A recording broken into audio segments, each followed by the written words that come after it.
সম্মতিজনক এসেছে।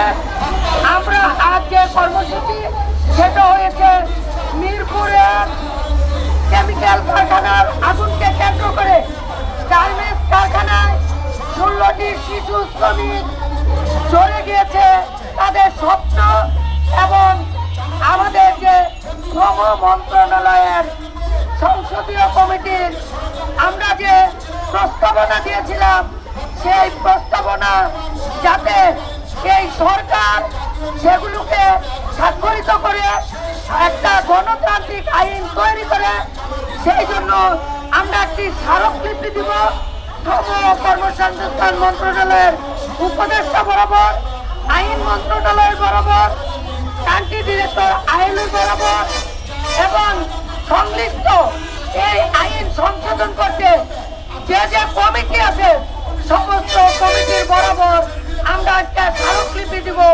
তার পূর্ব মুহূর্ত আমাদের জাতীয় প্রেস ক্লাবের সামনে এই সমাবেশে আমরা যারা কথা বলতেছি তাদের কথা হইল শ্রমিকরা রানা প্লাজা থেকে শুরু করে তাজরিন থেকে শুরু করে আমাদের স্পেকট্রাম থেকে শুরু করে চৌধুরী নিট থেকে শুরু করে 90 সালের মিরপুর 10 নম্বর সারাকা গার্মেন্টসের 27 জন শ্রমিক নিহত হয়েছিল। সেই নিহত থেকে আমাদের বাংলাদেশ দীর্ঘ 40 বছরেও এখনো আমরা কিছুই শিক্ষা নিতে পারি নাই। কারখানা কিভাবে কল কারখানা কিভাবে সেফটি সিকিউরিটি দিয়ে পরিচালনা করতে হয়।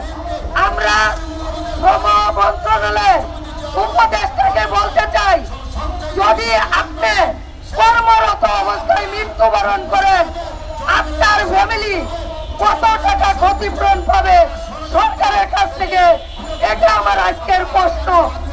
আমাদের শ্রমিক মৃত্যুবরণ করলে আপনারা 2 লক্ষ টাকা ক্ষতিপূরণ দেন, আসলে কি এই ক্ষতিপূরণ মানসম্পন্ন এবং আইনগত কতটা যুক্তির একটা শ্রমিকের পরিবারের জন্য?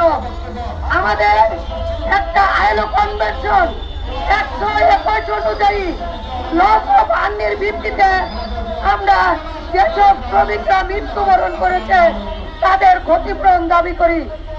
এই মৃত্যুর জন্য যারা দায়ী তাদেরকে সেই সব মালিককে আইনগত ব্যবস্থা দিতে হবে, দোষী করে তাদেরকে শাস্তি দিতে হবে এবং ভবিষ্যতে এই কারখানাগুলো পরিচালনা করতে হলে আমরা ফায়ার সেফটি আমার সরকারের দোকানদার আমি দিয়ে দিই, তবে আমার কি টাকা আমি কি করবো বল? আচ্ছা ঠিক আছে, আমাদের অফিসে আসো।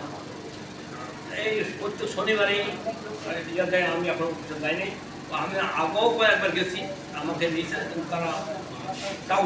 আপনি তো 2016 একটা রায় পেয়েছেন বললেন, পুলিশ কি বলছে? ওটা তারা ভায়োলেশন করেছে, এটা পুলিশের কাছে গিয়েছে এবং এই আদেশটা আমি আশিয়ান সিটিকে দেখাইছি এবং তারা বলছে তাদের দিয়েছে, দেওয়ার পরও তারা এটা ভায়োলেশন করেছে। তারা যে ভায়োলেশন করেছে সেটার জন্য আপনি কোর্টে আবার এটা জানাননি? আমি এটার জন্য আপনার রিট করব, নিম্ন আদালতের দিয়ে কোনো লাভ হবে। আচ্ছা ঠিক আছে, থ্যাংক ইউ।